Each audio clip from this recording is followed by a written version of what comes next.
I'm welcoming everybody to tonight's Neighborhoods Committee program. And we've just started recording, and I want to remind you that if you prefer that your face doesn't show up, you can turn off your camera. But first, the person whose face we're going to see is Judy Bentley. She's our speaker tonight. And as Laura was just mentioning, Judy was here recently to tell us about the North Delridge community. But tonight, she's going to be sharing some of her other passions in her role as both a teacher and a historian and a hiker. And I had the benefit of looking at her slideshow 3 times yesterday, and the pictures are incredible, and I'm really anxious to hear the stories behind those pictures. So Judy, welcome again to Horizon House. Thank you for coming and sharing with us tonight. And we're really curious to hear about hiking Washington's history and how also maybe how this book differs from the first edition of your book. So welcome, Judy. Thank you, Jenny, and good to see Horizon House friends. Okay. I'll start with the acknowledgement of being on the unceded ancestral lands of the Duwamish people. This is certainly an appropriate acknowledgement for tonight's talk. Because one of the new trails in this edition is the West Duwamish Greenbelt, which is clearly ancestral land. And this is Ken Workman, who's great grandson of Chief Self. And he has given guided talks and walks in the West Duwamish Greenbelt. We call it Walking Native Land. They're quite popular. You could see him here before he starts a walk. So this is clearly a history hike that Ken gets. I want to talk, I'll tell you just a little bit about how I got into this, both for the first book and then the second edition. We moved here in 1981 from New York City.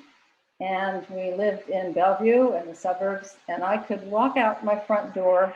One of the reasons we moved here was because of the easy access to what I certainly is the great outdoors. So I'd walk out of my house, I'd follow a social trail made just by people walking under power lines, quickly became a deer trail through a lot of brush, and I could get to Coal Creek and start hiking on a Coal Creek trail.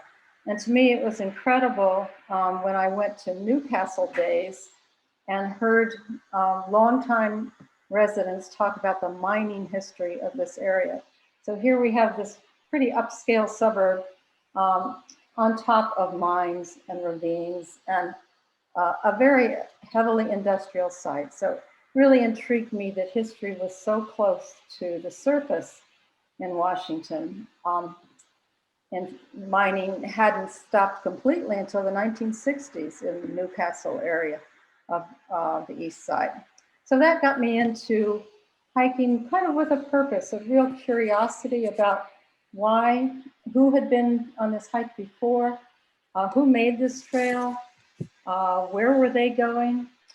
And I think I hike for solitude, get away from the hustle and bustle, hike for stretching our legs, but I think also kind of looking for resonance for our place in the landscape, where we fit in this place, especially if you're someone like me who just moved here, didn't grow up here, and a connection to thousands of people who've been on these trails before.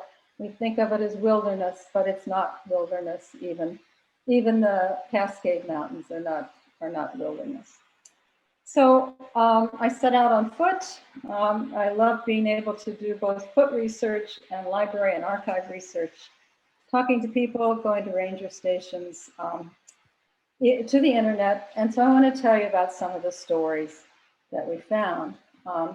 Starting in recorded history and maps in Washington Territory in 1853. And I know this is not visually a very easy map to see, but This is really the first official map of the territory. And you can see very faintly a wagon trail going over Naches Pass, just in the Mount Rainier vicinity. This was one of the first land trails over the passes. But in fact, most of the way that people were traveling was by waterways. The rivers were the trails. So the Columbia River was the huge trail for both Native people and for those coming into the territory. The Snake River, Lewis and Clark came, and following the Nez Perce Trail, came along Snake River and then connected to the Columbia and out to the ocean. And then, of course, the maritime exploration came along the coast and then down through Puget Sound. So this is the earliest kind of record we have of trails. But of course, there's a lot more than just this map. So I want to give you a kind of an overview of the trails in the second edition. I didn't ever think there'd be a second edition to this book because they're historic trails, so you think they're not going to change that much. But in fact, they have. We've lost access to a couple of trails. Some of them have deteriorated and have not been kept up. And then I discovered some new historic trails. So I wanted to update the book, and I wanted to add more about what I found. So I'm going to give you an overview of the kinds of historic trails, what makes a trail historic. The most obvious ones and the ones most fascinating to me are the ancient trails over the Cascades Mountains. This is Cascade Pass. There are many passes through which Native American people traveled for centuries. And I will be talking about one of these in depth a little bit later. So Cascade Pass, Cowlitz Pass, Snoqualmie Pass, Yakima Pass, many, and these are the thousands of years old, the trails through these mountains. Explorations by Europeans, Euro-Americans came along the coast first, so you can't hike, can't follow these water trails as easily except on land and the places that they pass. This is Cape Flattery, the northwesternmost point in the continental United States. And the first John Muirs came past here. And notice this forbidding coast, which is the homeland of the Macaw people. Deception Pass, Vancouver came, sent an exploring party around Captain Whidbey around Whidbey Island and discovered this pass, which he said had deceived him because he thought he was seeing a peninsula.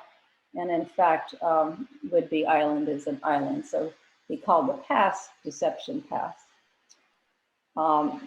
Farther south, Cape Disappointment, Lewis and Clark came down the Columbia River and arrived at the coast at what is now Cape Disappointment. So you get these ancient waterways. You really can't follow Lewis and Clark very easily on land. There are some campsites, but their trail was a water trail. So you get the Lewis and Clark Highway on Highway 14, and you get many campsites.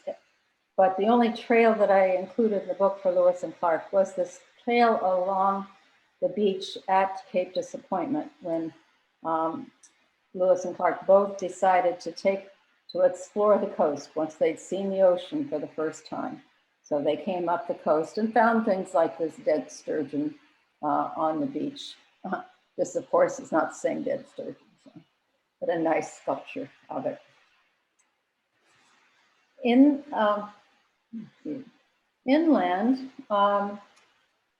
one of the routes of travel inland, you couldn't travel on the Columbia was difficult at some spots because of the rapids. The fur traders, the Métis, the French Canadian voyageurs were quite adept at traveling on the rapids, but if you wanted an overland route in the interior of what became Washington Territory, you traveled up the Grand Coulee, which was dry until the construction of the Grand Coulee Dam. So If you traveled up the Grand Coulee, you saw Steamboat Rock here, this high plateau above what is now Banks Lake. So interior travel was more difficult, lack of water, distances, long distances, but there were routes that developed in the interior. And then some of the last exploration of the Washington was done in the Olympic Mountains. They were known as kind of the last unexplored territory until the Seattle Press sent an expedition north to south through the Olympics. This is the men of vim and vigor who were encouraged to apply to explore the north-south route through the Olympics. This is the longest hike in the book. It's definitely a several-day backpacking hike. And they wrote about this for the Seattle Press and told quite a story. And there are whole books about their trip. And then there was an expedition that went east-west led by Lieutenant O'Neill for the U.S. Army that was looking for a route for mules east to west through the Olympics. So we have ancient Native American trails. We have the explorers following some of these paths and finding new ones. And from this exploration, we get trade routes, fur trade routes, and wagon roads. One of the new trails in the book is the Skeet Shoe Road. This is not it yet, which went from the Spokane River northeast to Lake Ponderosa. And there's a nice stretch of this old fur trade route on the Little Spokane River. But another wagon route that developed was White Bluffs. You see a picture of the White Bluffs here along the Columbia River. And I'll talk about that in depth a little bit later too.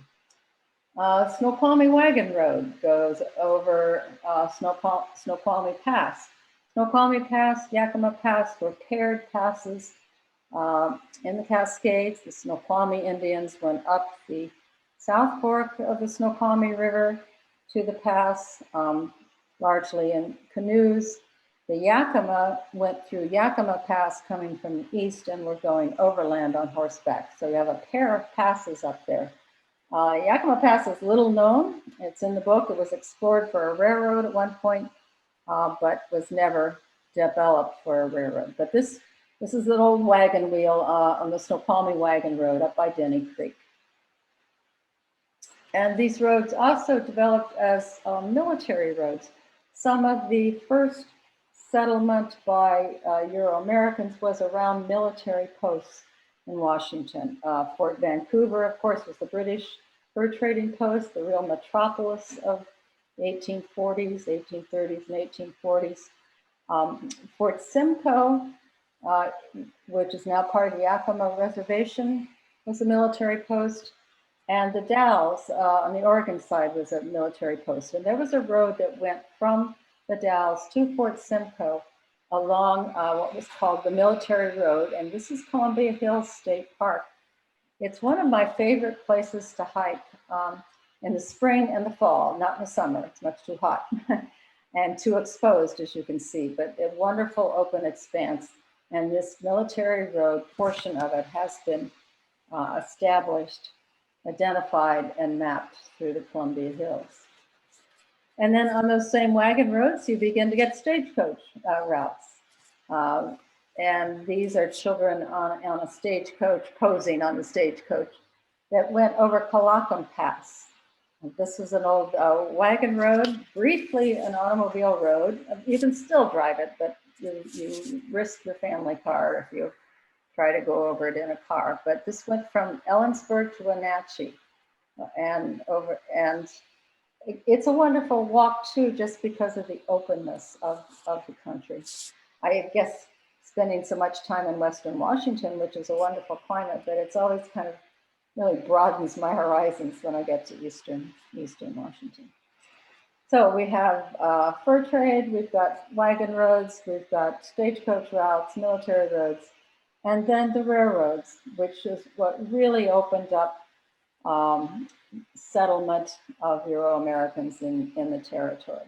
So 1860s, we began searching for routes For the railroad, the first one, the Northern Pacific, comes along the Columbia River, turns north at Kalama, and goes to Tacoma. So that's the first one settled. But immediately the railroad folks began looking for a route for a railroad through the mountains, through the Cascade Mountains. No easy feat to build a railroad through. One of the first ones is the Iron Goat Trail, which went through Stevens Pass. These are still pillars from that trail, from that route.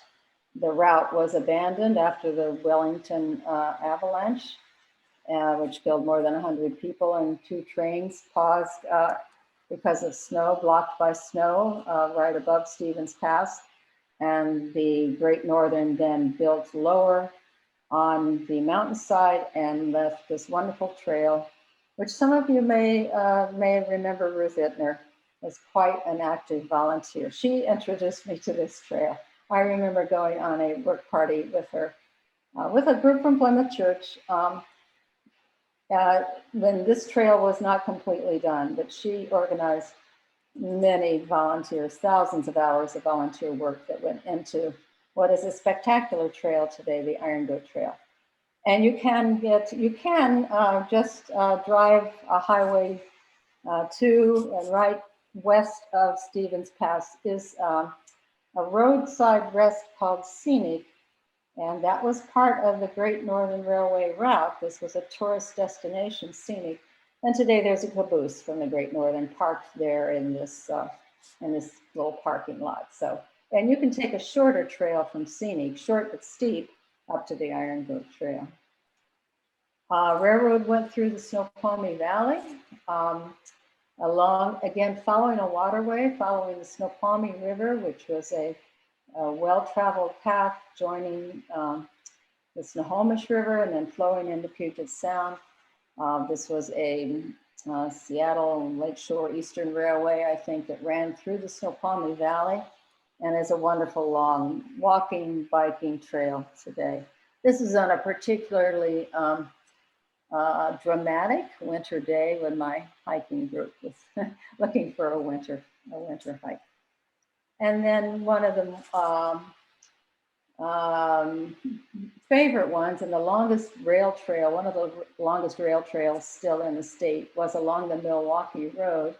This is the railroad, and now the trail. It's now called the Palusta Cascades Trail.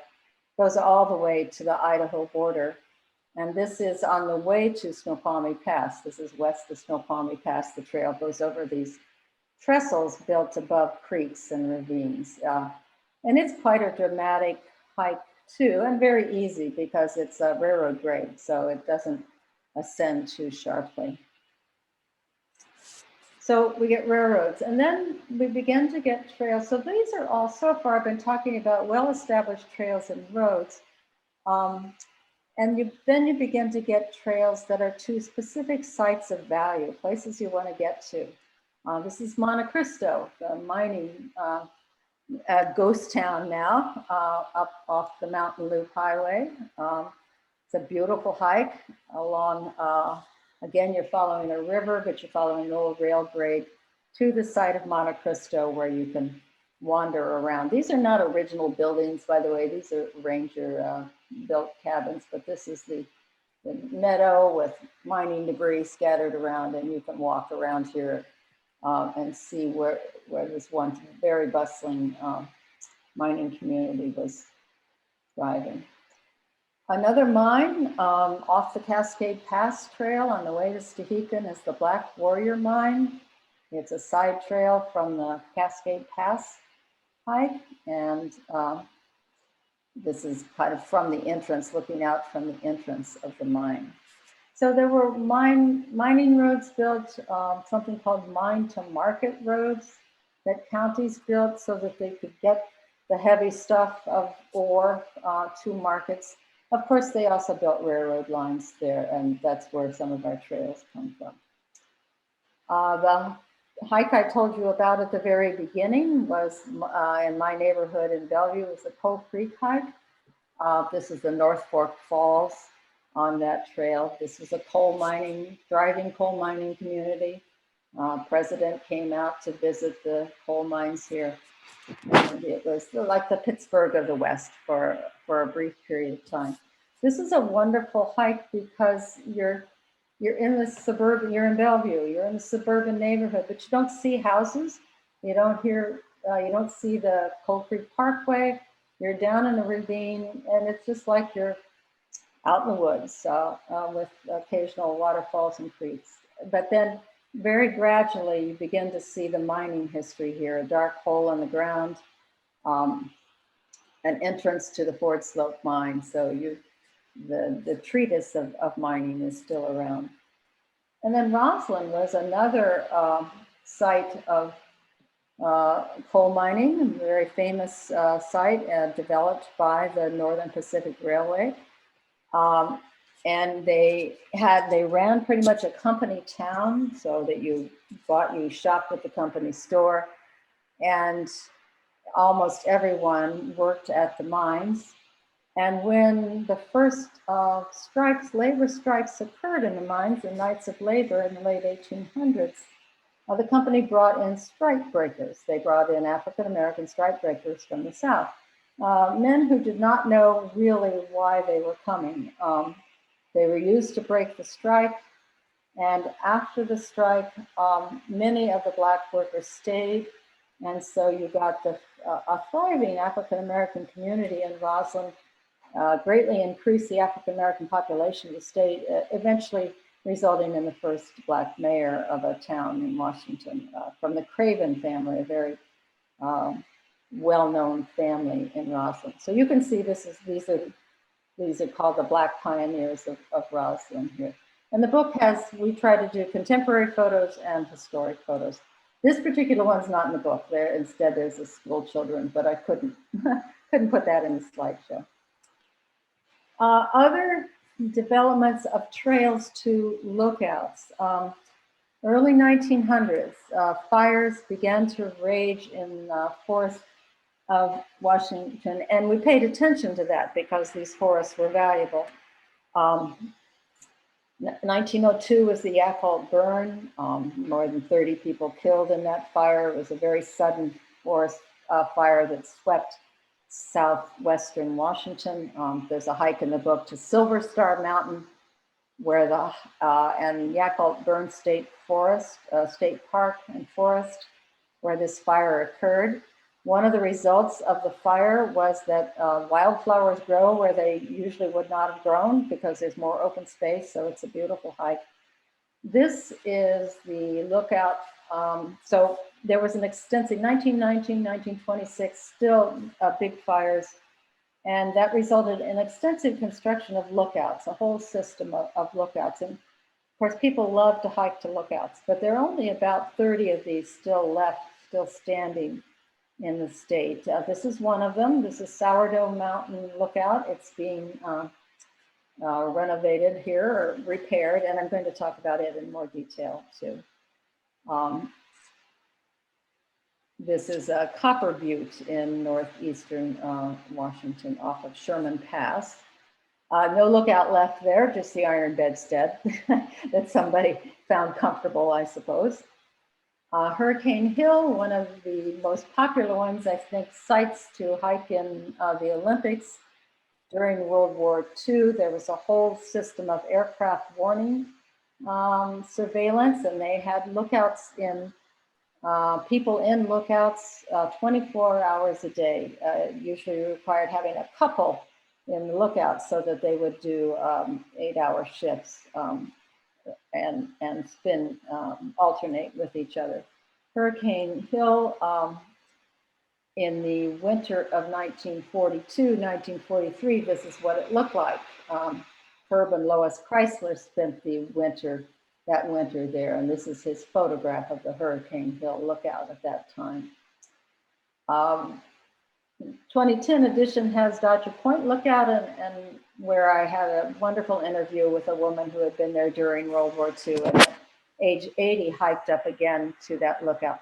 But it's much harder to get to now because of the removal of the Elwha dams, which is basically a good thing, but has made it much more difficult to access some of those trails. So we put Hurricane Hill in instead. And then finally, so we're getting railroads, we're getting roads to mines, roads to lookouts. We finally get automobiles and highways, some of which are now places you hike rather than drive. This one, I don't know if anybody would recognize this road. This is Highway 410.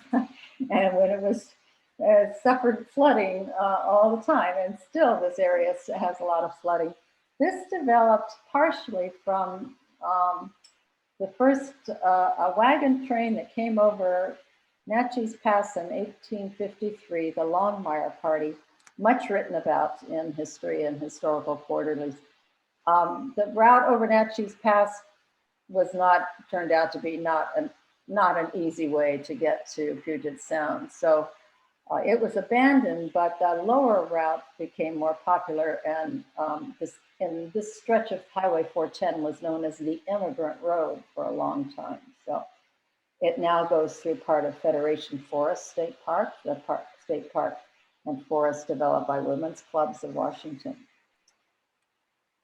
And then this is the Sunset Highway, which still exists in today as an alternate to I-90 through Snoqualmie Pass.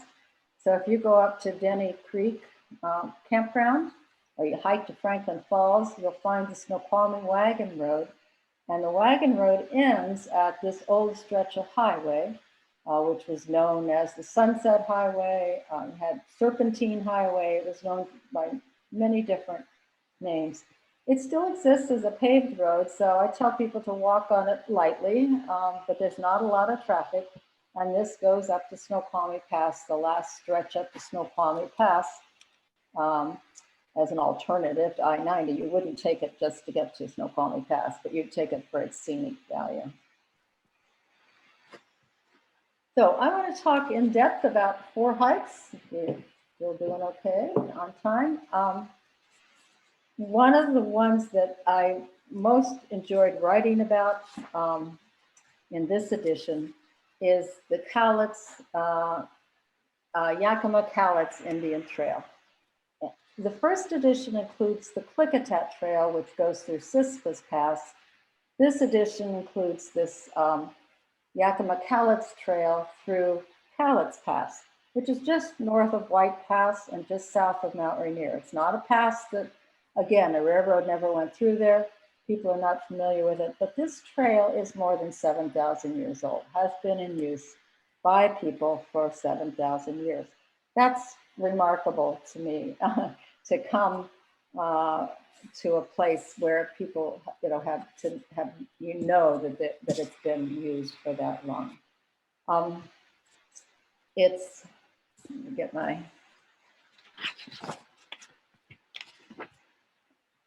so this, we know about this trail because of, partly because of an interview with a man named Jim Yoke, and he and his wife Anna and an adopted child are pictured here in front of a teepee, which is interesting because this teepee is in the what's now the Packwood area. It's on the west side of the Cascade Mountains.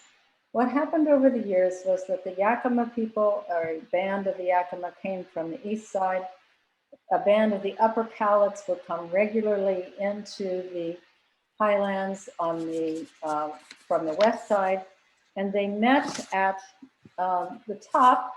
They socialized. They found mates from another tribe. They gathered all kinds of berries. They hunted deer, elk, mountain goat. This was their summer place. As soon as the trails was clear of snow, the highlands were clear of snow, and the berries were ripe, they moved as a whole people up to the pass. Everybody went, the grandmothers, the toddlers, and they moved slowly. The trail started at a place now known as the Blue Hole. It's the confluence of the Clear Fork of the Cowlitz River and the Ohanapakash River. It is a beautiful spot, and it's blue because it reflects the sun, the sky above it. And it's in La Wiswas Campground in the forest there. So this was a fishing spot that they went past on their way into the mountains from the west side. I'm going to be talking most about the approach from the west side. They went up the Cowlitz River, then they followed a creek called Summit Creek, or that's the English name for it at least, to the very top. Back to Yoke, we know about the trail. He told an anthropologist in the 1920s, he sat and named 300 place names along this trail from both sides. So he is the person who's provided us with a record of where this route went. Along the way, they're going up to collect berries. They would cut bark from cedar trees. There'd be a cut at the bottom and a cut at the top, and they would make a rectangular basket for collecting berries. I found this basket in a museum in Goldendale. These are not fancy baskets. This is not their best basket work. These are very utilitarian. In fact, they weren't preserved that much, so you don't find them in museums very often. But you can see that they just folded this rectangular piece of bark in half, stitched it together, and this was their berry collecting basket as they went to the top. The trail from the east side up to Cowlitz Pass is much less known. We saw that sign for Trail 44. It's now Trail 44 in Gifford Pinchot National Forest, and you really can follow the same route that the natives followed along Summit Creek to the top. From the east, the Yakima were coming up what we think is Indian Creek, but the trail is overgrown. It's getting lost. Not sure exactly where it goes, but this is a trail on the east side overlooking Rimrock Dam, which dammed the Tieton River.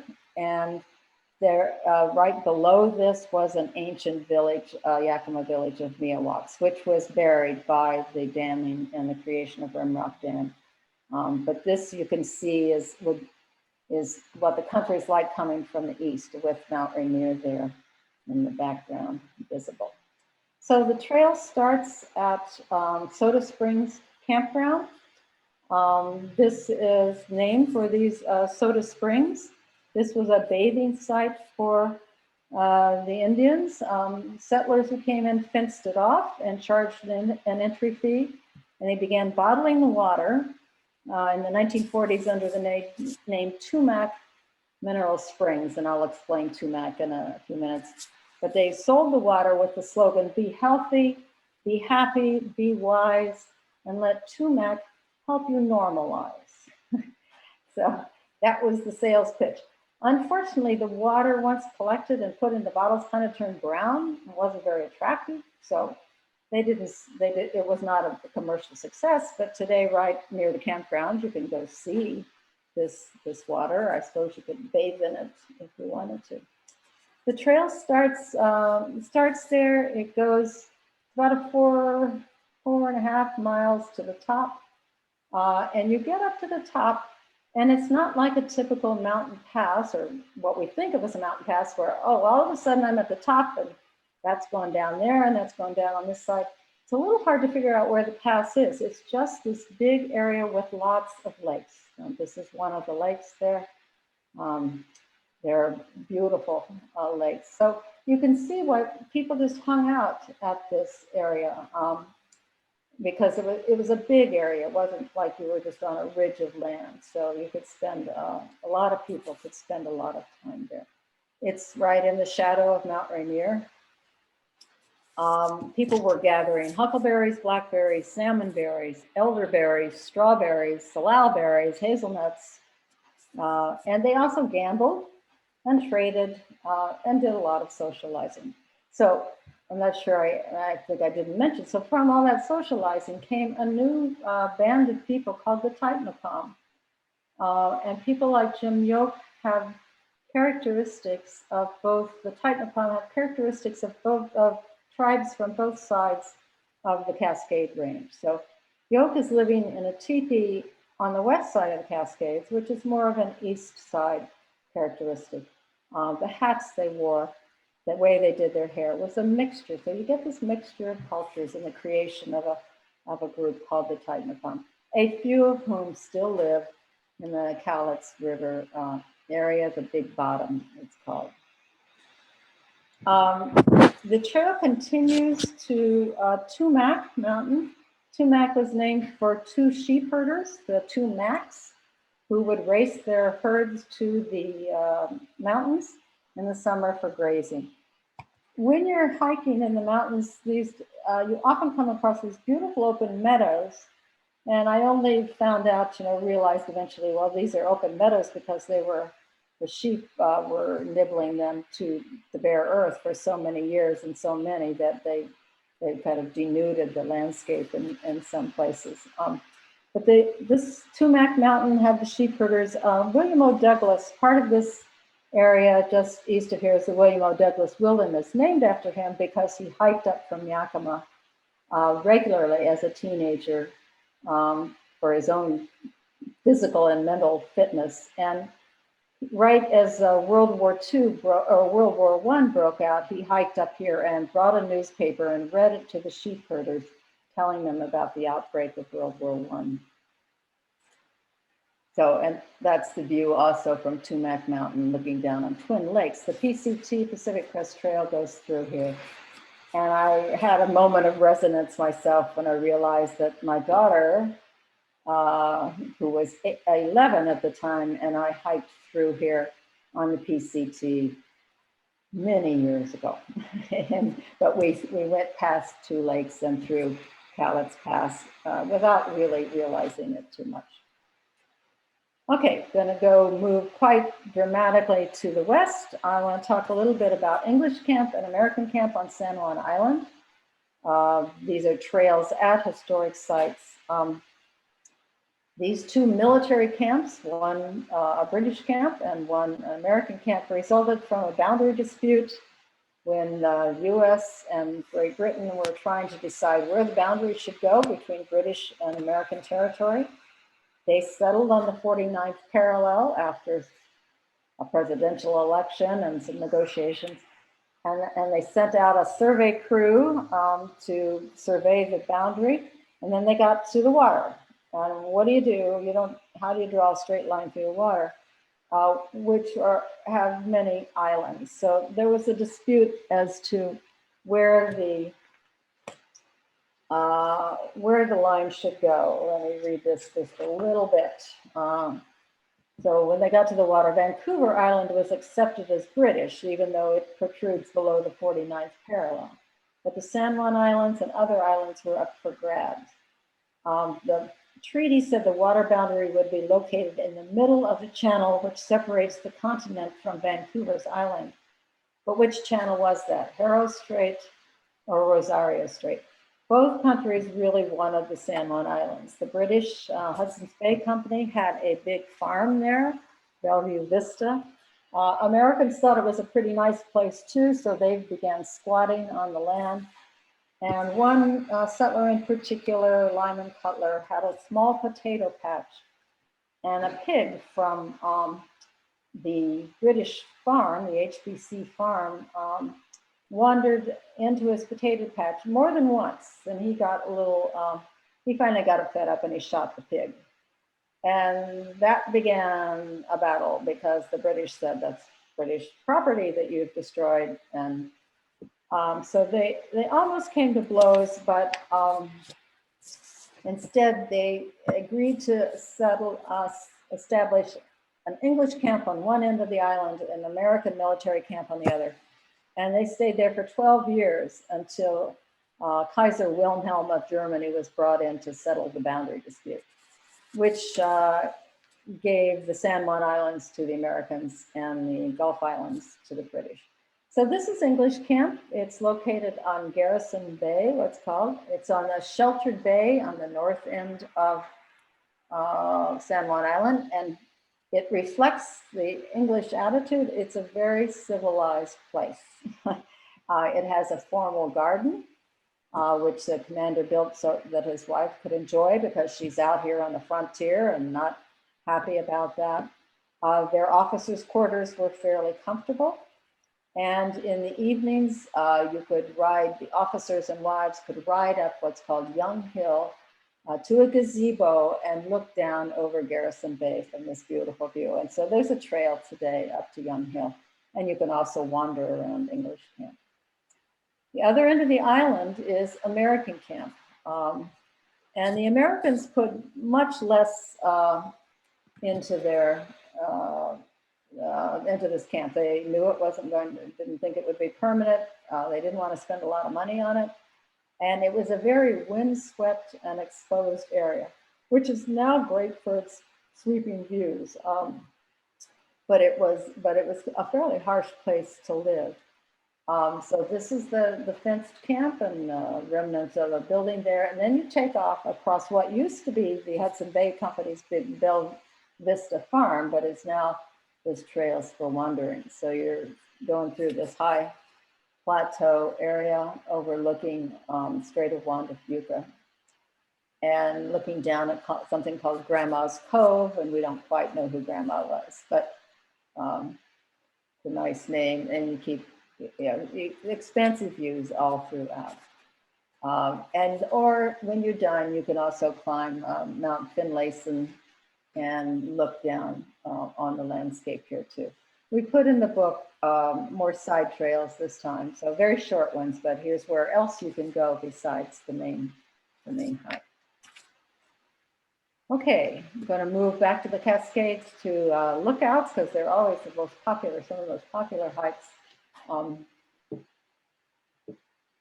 Jenny just checking in with time. I think we're going to be done by 8:30 and leave some time for questions.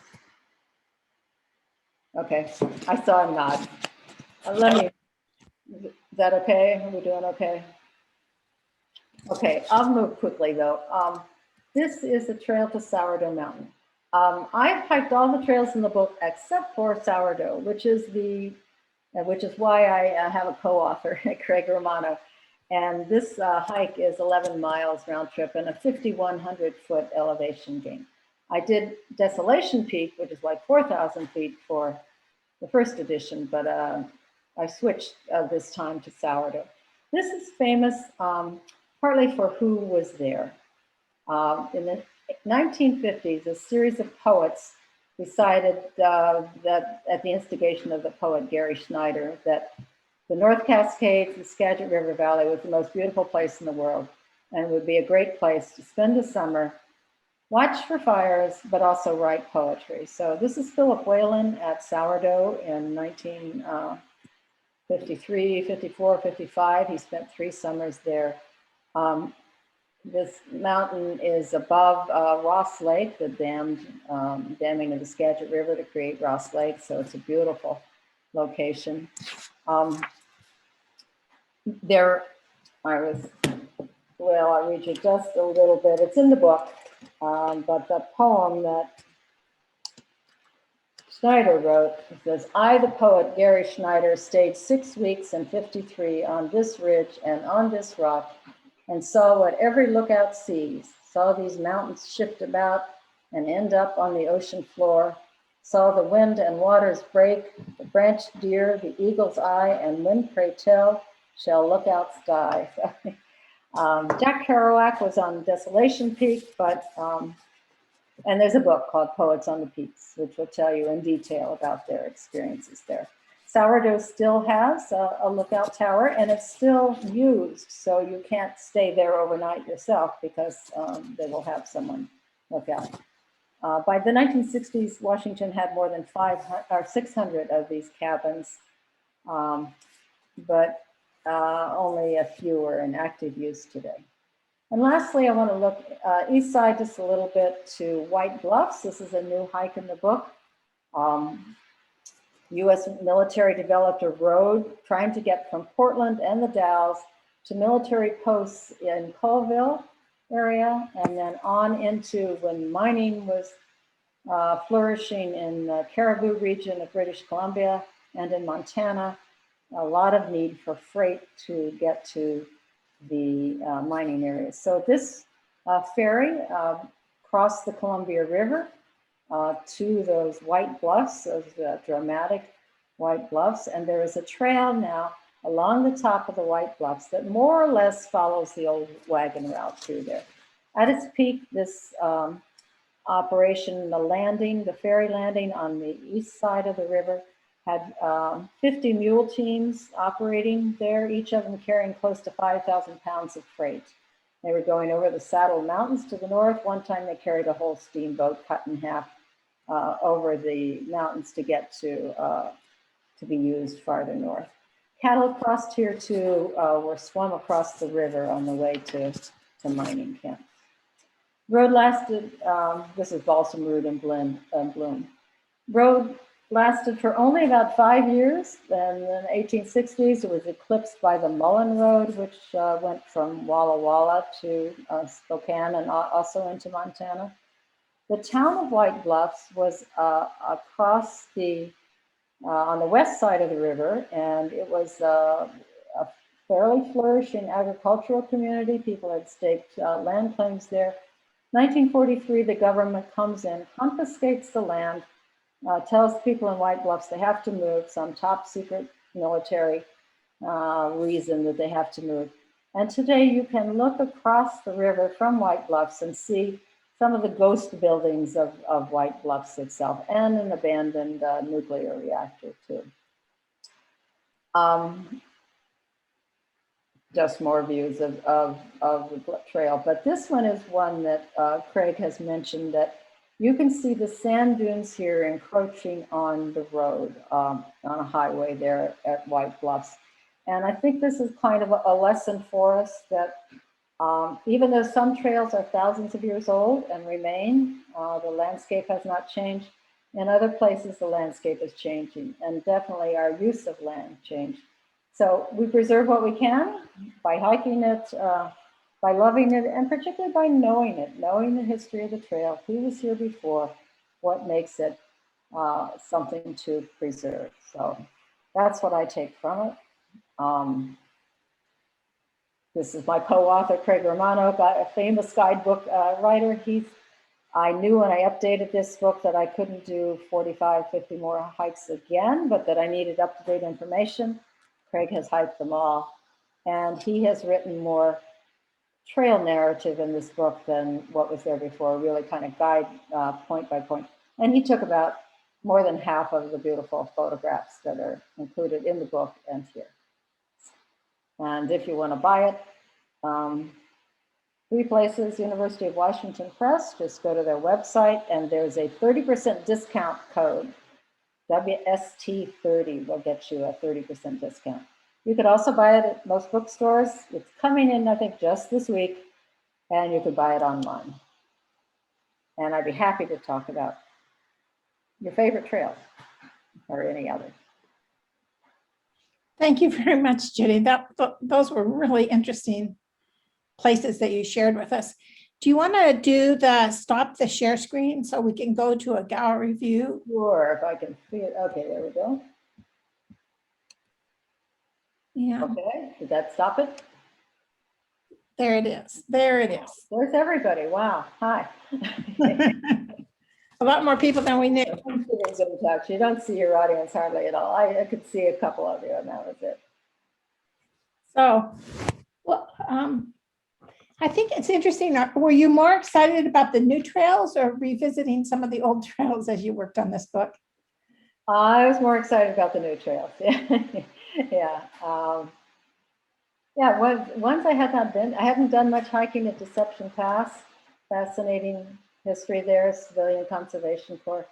A new trail out of DuPont. I mean, new, but this is one of the oldest spots in the state. It was like the Plymouth Rock of Washington at Sequalitchu Creek in the Nisqually Delta. It's where Fort Nisqually was first located. So it's really kind of the first Euro-American settlement, but it was a very lively, the Sequalitchu Indians were there as a prime trading spot for them. And then Americans came in and briefly had a Methodist mission there. Then when the Hudson's Bay Company had to leave, American settlement, but then DuPont Company, and U.S. Army came in briefly, took over some of the land for Camp Lewis. And then DuPont Company came in and started manufacturing explosives, importing sodium nitrate from Chile right at the docks there at this mouth of Nisqually Delta, and were there for many years, and then left polluted land and built, sold some of the land to Weyerhaeuser to build the town of DuPont, and a golf course over some of the polluted land. But I mean, that particular site, that hike, which I hadn't realized before, it's a fairly new trail. It just goes, layers of history there are really rich. So I got more excited about the new ones, yeah. Thank you. Who else has a comment or a question? Good, Anne, do you know how to unmute yourself, Anne? There, whoa, do it again. Got it. I've hiked the descending part of the Naches Trail. It was a Plymouth group, and we got snowed out at Crystal in September. So we came down to where there was no snow, and half of the group had hiked down that Naches Trail, and they took the cars, and those of us that hadn't hiked it, hiked down. And there were some trees there with the grooves where they had to kill their cattle and make hide cables, Right. and then lower, using the trees, lower their wagons down. Yeah. And I thought, you know, with all of the other trails that seemed to be easier, they had a really bad guide And, to come down over that, because that was the way they had to lower their wagons down. right. The jumping off point. Yeah. Yeah, it was gorgeous. It was a gorgeous trail, and it's in the first edition, 2010. But I have had friends who've hiked it since, and only that last mile of the trail down from Naches Pass was a hiking trail. The rest of it had become a road, and it was used by Jeeps and four-wheel drive and people, young people in trucks trying to dig holes in the mud. It was just a disaster as a trail. And then the lower mile, I'm told, is completely overgrown now. So I didn't include it in this book, but it is a fascinating trail still. It was about 30 years ago, or 40. I'm sure, I bet it was. Yeah, I mean, I hiked it a good 30 years ago, probably too. Maybe 20, but 25, but still. Yeah, it wasn't, yeah, I read about that. It's another trail that piqued my interest in historic hikes. I read about it in a Ira Spring and what's the guy's name? I'm trying to remember. And he described the destruction of the trail even then. So it's been overused. But I'm sorry, just to add to that, but there is a section of it still in Federation Forest State Park. So that's what I included. That's a new hike in the book instead of Naches Pass. Henry, I see you have a question. Well, it's more of a comment. Of course, it is sort of a question. I grew up in Cougar Mountain, and there was an old military trail. It was a shortcut through the woods to Newcastle, and I wasn't sure why they had a military trail up there. Incidentally, I was one of the last people born in the old town of Newcastle before it was disbanded for the Depression. I was born in the kitchen while my father was away delivering coals. I didn't hear all of that. You said you were one of the last residents of the old Newcastle? He was the last one born in Newcastle. Oh. I was born in 28, and the Depression came a year later and the town folded. And of course, there's very little left of the old Newcastle. Right. The new Newcastle is a far cry from the original coal mining town. Right.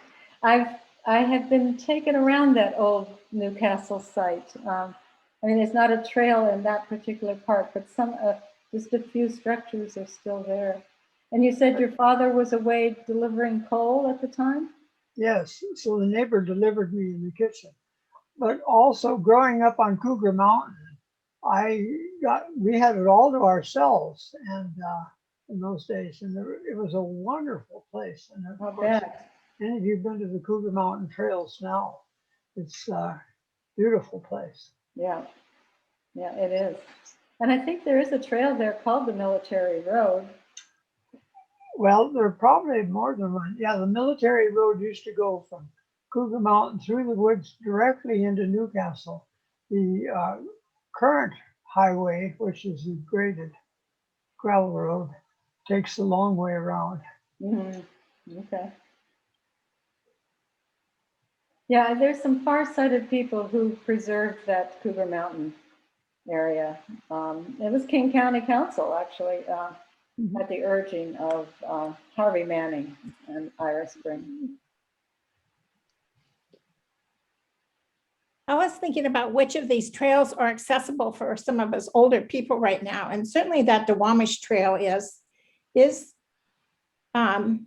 that's not a bad walk over there at all. But are there others around here that would be accessible, not too much up and down, or?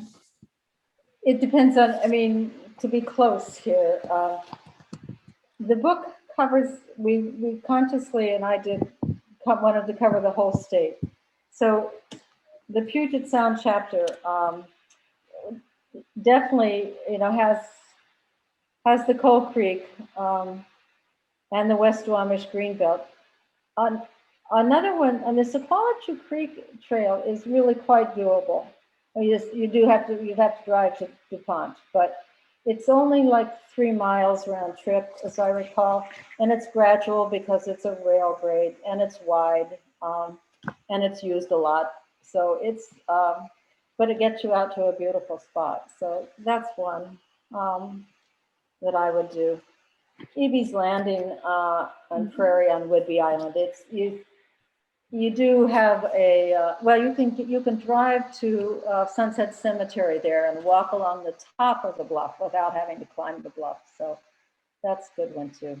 But I'd say there are many trails at Cougar Mountain that could do. The Red Town Trail is one that's again an old road that goes through there, so it's not a difficult one. Okay. And well, the Duwamish River Trail was in the old book. It's mainly a biking trail, but it's paved, and there are parts of it that are quite interesting.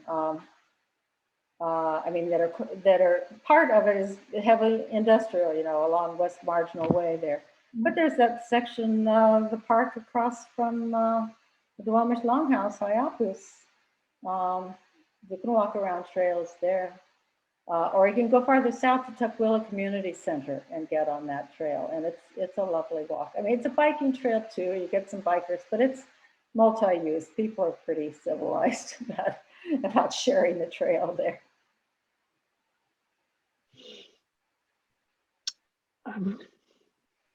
And go ahead. I went to Syracuse University in the 50s, and that's where New York State had its forestry school. Mm-hmm. And I knew one of the students there that manned one of those, or several, because he came several summers in the 50s to those towers and loved it in the summertime. And they evidently, kids came from all over to those towers. Mm-hmm. It was an attraction, not just from local people, but from all over the country. Women did too.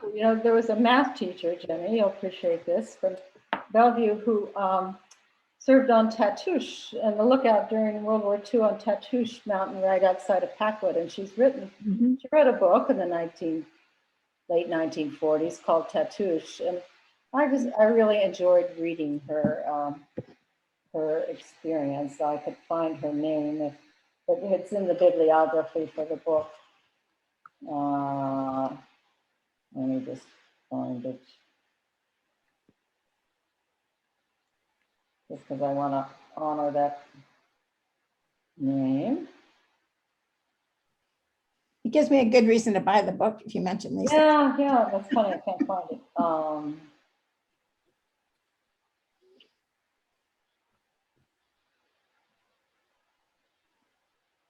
No, I don't know. In the first edition. Anyhow, the book is called Tatouche, which is, I believe, means breast. That's the way the mountain looked. So, but it's a memorable name. So if you look for that book, you could go reading it. So right in the city, there's a section of an old military road that's still, it's a part of a street now in West Seattle. And you go down Fauntleroy Way and turn right on Willow, and it will drop you down to a winding road that comes out at Loman Park at the west end of, or at the north end of Lincoln Park. And that's part of an old military road that's older than the Fauntleroy Way. And we found that piece of history because we lived on it, raised our kids on it. Is that the stretch then that comes from the north end of Lincoln Park to Loman's Beach, that people walk now kind of the back way into Lincoln Park? Is that what you? No, you come up, off of Fauntleroy before you get to the turnoff to go up to Gatewood School is Willow.